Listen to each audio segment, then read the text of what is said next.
दोस्तों, इस वीडियो में आप सभी का स्वागत है। इस वीडियो के द्वारा हम संविधान संशोधन के बारे में जानेंगे। संविधान का जो संशोधन होता है वो संविधान के किस अनुच्छेद के अंतर्गत होता है या फिर संविधान के किस भाग में आता है, तो उसके बारे में हम आगे चर्चा करेंगे। उससे पहले कुछ बातों को जान लेते हैं। संविधान एक जीवित और परिवर्तनशील प्रलेख है। संविधान कैसा है? संविधान एक जीवित और परिवर्तनशील प्रलेख है और अपने संविधान में किन किन कारणों से संशोधन किया जा सकता है, तो देश और काल की बदलती हुई परिस्थितियों, नई नई सामाजिक और आर्थिक आवश्यकताओं तथा परिस्थितियों के अनुसार संविधान में परिवर्तन करना सुनिश्चित हो जाता है। किन किन कारणों से? देश और काल की बदलती हुई परिस्थितियों, नई नई सामाजिक और आर्थिक आवश्यकताओं तथा परिस्थितियों के अनुसार अपने संविधान में संशोधन या परिवर्तन करना आवश्यक हो जाता है। विश्व के संविधानों को केवल 2 वर्गों में बांटा गया है। कौन कौन से? एक नम्य संविधान, दूसरा अनम्य संविधान। तो विश्व के जो संविधान हैं उनको कितने वर्गों में बांटा गया है? 2 वर्गों में। पहला नम्य संविधान, दूसरा अनम्य संविधान। संघीय संविधान अनम्य होते हैं। इन्हीं कारणों से संघीय संविधान की जो संशोधन प्रक्रिया होती है वो कठिन और जटिल होती है। संघीय संविधान कैसे होते हैं? अनम्य होते हैं। इसलिए संघीय संविधान की जो संशोधन प्रक्रिया होती है वो कठिन और जटिल होती है। भारतीय संविधान अपनी निराली संशोधन प्रक्रिया के फलस्वरूप नम्यता और अनम्यता का सामंजस्य उपस्थित करता है। हमारा भारतीय संविधान कैसा सामंजस्य उपस्थित करता है? नम्यता और अनम्यता का सामंजस्य उपस्थित करता है। इस प्रकार से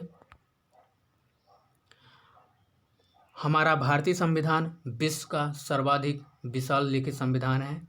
हमारा भारतीय संविधान कैसा है? भारतीय संविधान हमारा विश्व का सर्वाधिक विशाल लिखित संविधान है, फिर भी यह अनम्य या कठोर नहीं है। विशाल लिखित संविधान होने के बावजूद भी यह क्या है? अनम्य या कठोर नहीं है। इस प्रकार से आधुनिक युग में बदलती एवं विकासमान स्थितियों में सामाजिक, आर्थिक व राजनीतिक परिवर्तन अपेक्षित होते हैं। इसलिए उनके अनुसार संविधान में संशोधन की व्यवस्था विधि सम्मत तरीके से करने की भी आवश्यकता है, ताकि परिवर्तनशील परिस्थितियों एवं व्यवस्था के मध्य संतुलन बना रहे। इसी आवश्यकता को ध्यान में रखकर संविधान निर्माताओं ने संविधान में संशोधन करने की बहुत सरल प्रक्रिया की व्यवस्था की है। हालांकि इस विषय पर संविधान सभा में काफ़ी मतभेद रहा है। संविधान की संशोधन प्रक्रिया को लचीला बनाए रखा जा सके या फिर उसे कठोर बनाया जा सके। मतभेद क्या था? संविधान को कठोर बनाया जाए या लचीला बनाया जाए। इस विषय पर N Gopalaswamy Ayyangar, sir Alladi Krishnaswami Ayyar, K T. Shah, K M. Munshi, K M. Panikkar. कौन कौन? N Gopalaswamy Ayyangar, sir Alladi Krishnaswami Ayyar, K T. Shah, K M. Munshi, K M. Panikkar. इन्होंने संविधान को कठोर बनाने के पक्षधर में थे। कहाँ, किस पक्ष पे थे? कठोर बनाने के पक्ष में थे। अपने संविधान को कठोर बनाने के पक्ष में थे।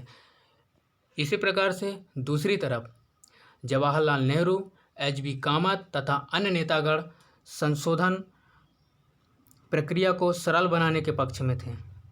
अतः संविधान की संघात्मक पद्धति तथा मौलिक अधिकारों को ध्यान में रखते हुए और इस तथ्य का अनुभव करते हुए संविधान सभा का चुनाव उन विधानसभाओं द्वारा किया गया है जो सीमित मताधिकार तथा सांप्रदायिक प्रतिनिधित्व के आधार पर चुनी गई है, जिसके कारण वह जनता का एक सीमित रूप से ही प्रतिनिधित्व करती है। संविधान निर्माताओं ने सार्वजनिक वयस्क मत के आधार पर निर्वाचित होने वाली संसद पर विश्वास करते हुए और राज्यों के संभावित भाषाई आधार पर पुनर्गठन की समस्या को ध्यान में रखते हुए यही उचित समझा कि संविधान में संशोधन करने की प्रक्रिया ना तो बहुत अधिक कठिन होनी चाहिए और ना ही बहुत अधिक लचीली होनी चाहिए। इन परिस्थितियों को ध्यान में रखते हुए प्रारूप समिति ने डी फाल्टन के फार्मूले पर चलते हुए संविधान के अनेक अनुच्छेदों में संशोधन करने की भिन्न भिन्न प्रक्रिया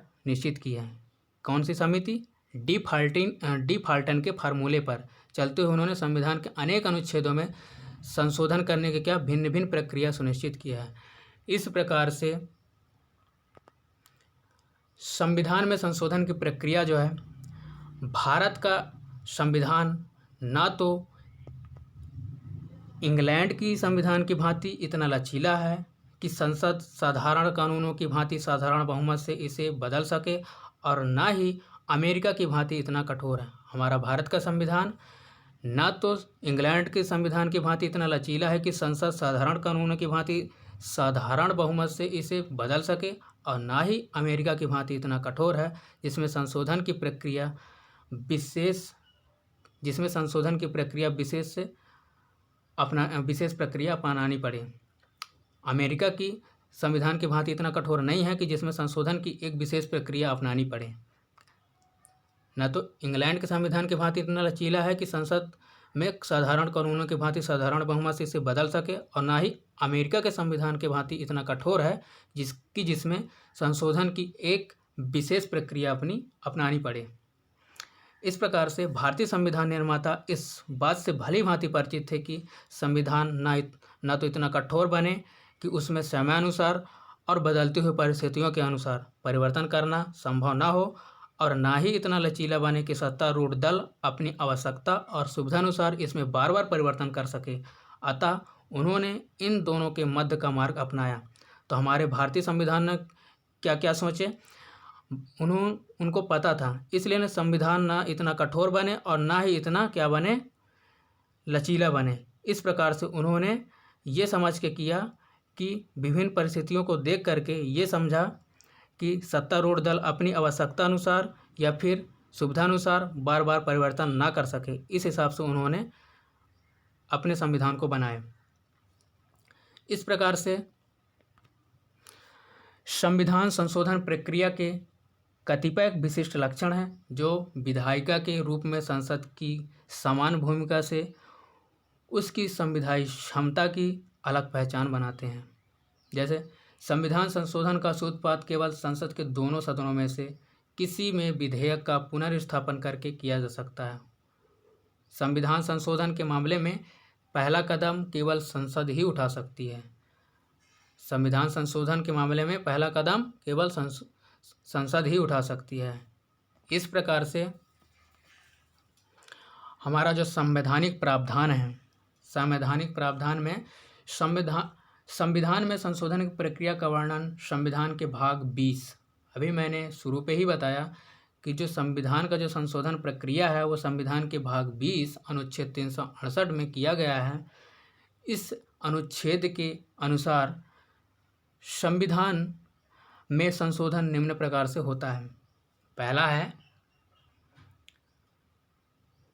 साधारण बहुमत से, दूसरा है 2/3 बहुमत द्वारा संशोधन, और तीसरा है 2/3 बहुमत तथा राज्य विधानमंडलों की स्वीकृति से। तो हमारे संविधान में संशोधन प्रक्रिया किन किन प्रकार से हो सकता है? साधारण बहुमत से, 2/3 बहुमत द्वारा संशोधन, और तीसरा है 2/3 बहुमत तथा राज्य विधानमंडलों की स्वीकृति से। तो 3 प्रकार से हो सकता है। तो चलिए इनके बारे में संक्षिप्त रूप से जानते हैं।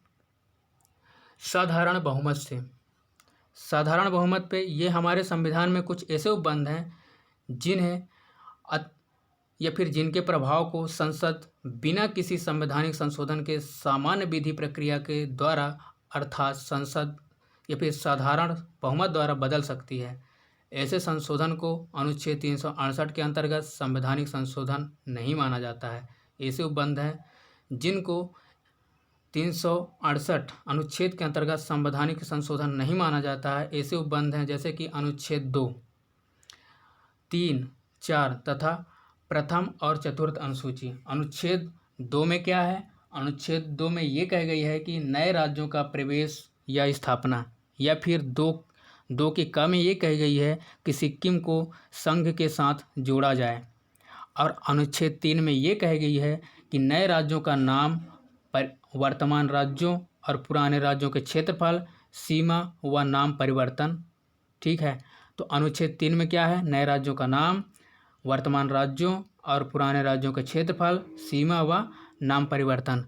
और अनुच्छेद 4 में ये है पहली और चौथी अनुसूची के संशोधन तथा अनुपूरक, अनुषंगिक और परिमाणिक विषयों का उपबंध करने के लिए अनुच्छेद 2 तथा 3 के अंतर्गत बनाई गई विधियां हैं। इस प्रकार से दूसरा है इसी में, राज्यों में विधान परिषद का सृजन तथा उत्साधन अनुच्छेद 169 के द्वारा। संसदीय विशेषाधिकारों को परिनिश्चित करना। फिर संघ राज्य क्षेत्रों के लिए मंत्री परिषद का सृजन, राष्ट्रपति, उपराष्ट्रपति, न्यायाधीश आदि के वेतन एवं भत्ते, अनुसूचित क्षेत्रों और अनुसूचित जनजातियों के प्रशासन से संबंधित अनुच्छेद और अनुसूचियां। इस प्रकार से अनुच्छेद 368 के अंतर्गत संवैधानिक संशोधन नहीं माना जाएगा। और भी हैं, जैसे कि अनुच्छेद 352 के अंतर्गत आपातकाल की घोषणा के काल में संविधान में बिना किसी संशोधन के मूलभूत परिवर्तन किया जा सकता है और उसे संघात्मक से पूर्णतया एकात्मक बनाया जा सकता है। व्यवहार में भी केवल उन्हीं को संवैधानिक संशोधन माना जाता है जो अनुच्छेद 368 में दी गई विशेष प्रक्रिया के द्वारा अधिनियमित किए गए हों। इस प्रकार से दूसरे प्रकार से जो संशोधन की प्रक्रिया है वो है 2/3 बहुमत द्वारा संशोधन। वो कैसे? इसके अंतर्गत संविधान के वे उपबंध आते हैं जिनमें शेष दोनों विधियां द्वारा संशोधन संभव नहीं है। कैसे? इनको संशोधित करने के लिए संसद के किसी भी सदन में विधेयक प्रस्तुत किया जा सकता है। संसद के प्रत्येक विधेयक को संसद की कुल सदस्य संख्या के बहुमत तथा उपस्थित एवं मतदान में हिस्सा लेने वाले सदस्यों के 2/3 बहुमत से पारित किया जाना आवश्यक है। उसके बाद राष्ट्रपति की सहमति मिलने पर विधेयक पारित माना जाएगा और संविधान में आवश्यक संशोधन लागू होगा। तो 2/3 बहुमत द्वारा संशोधन कैसे होगा? इसके अंतर्गत संविधान के वे उपबंध आते हैं जिनमें शेष दोनों विधियां द्वारा संशोधन संभव नहीं होता। जैसे 3 विधियां हैं संशोधन प्रक्रिया के: साधारण बहुमत से, 2/3 बहुमत द्वारा संशोधन, और एक है तीसरा है 2/3 बहुमत तथा राज्यों के विधानमंडल की स्वीकृति से। अगर वो दोनों लागू नहीं होंगे तब ये 2/3 बहुमत द्वारा संशोधन किया जाएगा। तो इसमें क्या है? इनको संशोधित करने के लिए संसद के किसी भी सदन में विधेयक प्रस्तुत किया जा सकता है। संसद के प्रत्येक विधेयक को सदन की कुल सदस्य संख्या के बहुमत तथा उपस्थित एवं मतदान में हिस्सा लेने वाले सदस्यों के 2/3 बहुमत से पारित किया जाना आवश्यक है। उसके बाद राष्ट्रपति की सहमति मिलने पर विधेयक पारित माना जाएगा और संविधान में आवश्यक संविधान संशोधन लागू होगा। इस प्रकार से तीसरा प्रकार जो है संविधान संशोधन की प्रक्रिया जो है वो 2/3 बहुमत तथा राज्य विधानमंडलों की स्वीकृति से।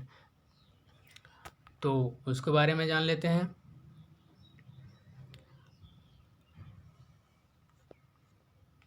उससे पहले संविधान में कुछ विशिष्ट प्रावधान हैं जो वास्तव में संघ एवं राज्यों दोनों से संबंधित हैं।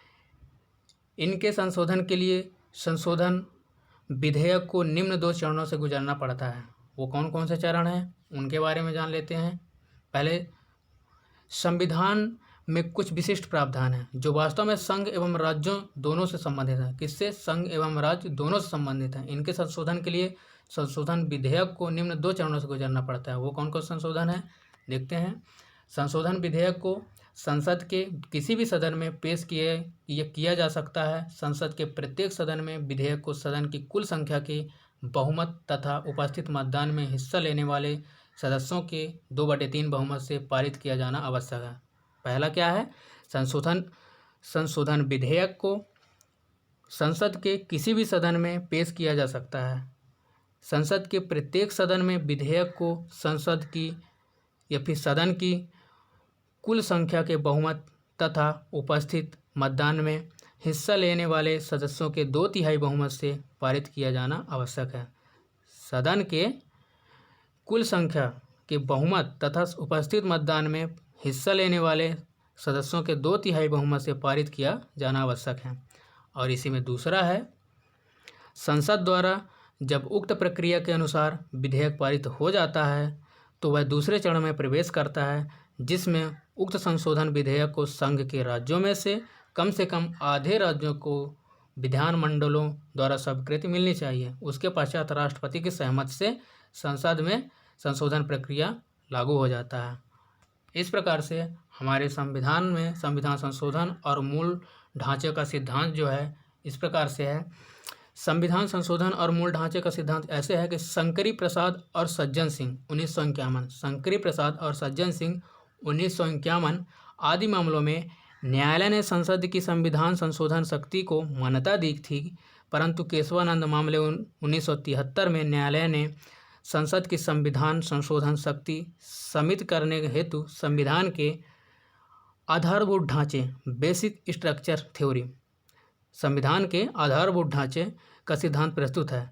न्यायालय ने कहा है कि संविधान का आधारभूत जो ढांचा है, कौन सा आधारभूत ढांचा संविधान का मौलिक भाग है। क्या है? संविधान का आधारभूत ढांचा संविधान का मौलिक भाग है जिसमें परिवर्तन नहीं किया जा सकता है। जब न्यायालय से ये पूछा गया तो संविधान के आधारभूत ढांचे में क्या क्या शामिल है, न्यायालय से ये पूछा गया कि संविधान का जो आधारभूत ढांचा है वो क्या क्या शामिल है और इस आधारभूत ढांचा का क्या मौलिक भाग माना गया। तो इस आधारभूत ढांचे में क्या क्या शामिल है, तो न्यायालय ने कहा कि समय समय पर इसकी व्याख्या कर दी जाएगी। तो वर्तमान तक जो अभी वर्तमान समय तक है वो आधारभूत ढांचा इस प्रकार से है। संविधान की सर्वोच्चता, संसदीय प्रणाली, परिसंघवाद, विधि सम्मत शासन, शक्ति का पृथक्करण, पंथ निरपेक्षता और प्रभुत्व संपन्न लोकतांत्रिक गणराज्य, स्वतंत्र एवं निष्पक्ष निर्वाचन प्रणाली। तो अभी कितने हुए? संविधान की सर्वोच्चता, संसदीय प्रणाली, परिसंघवाद, विधि सम्मत शासन, पंथ निरपेक्षता, प्रभुत्व संपन्न लोकतांत्रिक गणराज्य, स्वतंत्र एवं निष्पक्ष निर्वाचन प्रणाली और न्यायिक पुनर्विलोकन, गणतंत्रात्मक एवं लोकतंत्रात्मक राज्य प्रणाली। अनुच्छेद 368 के द्वारा संशोधन कार्य शक्ति पर लगाए गए निर्बंधन, प्रस्तावना में निहित उद्देश्य, समता का सिद्धांत, कुछ दशा में मूल अधिकार एवं नीति निर्देशक तत्वों में संतुलन, अनुच्छेद 32, अनुच्छेद 136, अनुच्छेद 141 और अनुच्छेद 142 के अधीन उच्चतम न्यायाधीश की शक्तियाँ। तो अनुच्छेद 32 में क्या है? अनुच्छेद 32 ये कहता है कि इस भाग द्वारा प्रदत्त अधिकारी को प्रवर्तित कराने के लिए उपचार है। और अनुच्छेद 136 क्या कहता है? अनुच्छेद 36 में ये कहता है कि अपील के लिए उच्चतम न्यायालय की विशेष इजाज़त। अनुच्छेद 136 क्या कहता है? अपील के लिए उच्चतम न्यायालय की विशेष इजाज़त। इस प्रकार से अनुच्छेद 141 ये कहता है कि उच्चतम न्यायालय द्वारा घोषित विधि का सभी न्यायालयों पर आपत्तिकर होना। फिर अनुच्छेद 142 के अंतर्गत ये है कि उच्चतम न्यायालय की डिक्रियों और आदेशों का प्रवर्तन और प्रकटीकरण आदि के बारे में आदेश। और इसमें है विधि के समक्ष समानता। तो इस प्रकार से कितने हो गए?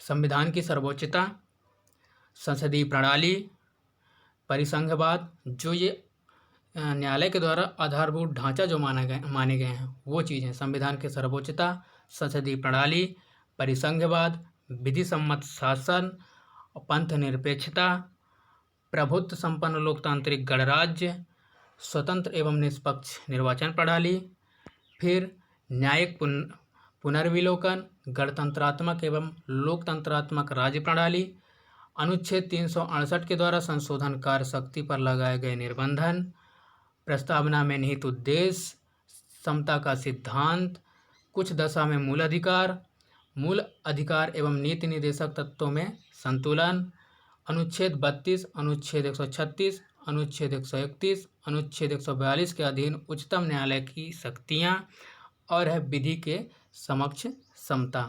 ये जो है आधारभूत ढांचे माने गए ये न्यायालय के द्वारा।